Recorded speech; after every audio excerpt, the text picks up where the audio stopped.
सर्वमङ्गलस्वरूपिणे देवी दुर्गाम्बिकायै मङ्गलम्।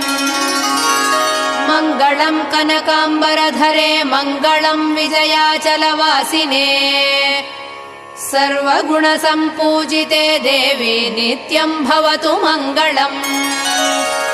वरदाभयहस्ते भवानी निखिलेश्वरी बाला त्रिपुरसुन्दरी देवी नित्यम् भवतु मङ्गलम्। शुभमङ्गलदायिनी शिवे सौभाग्यदायिने इन्द्रकीलाद्रिनिवासिने तुभ्यम् देव्यस्तु मङ्गलम्। कृष्णातीरनिवासिने गौरी कोमलस्वरूपे कमनीयकरे देवी तुभ्यम् देव्यस्तु मङ्गलम्। कृष्णातीरनिवासिने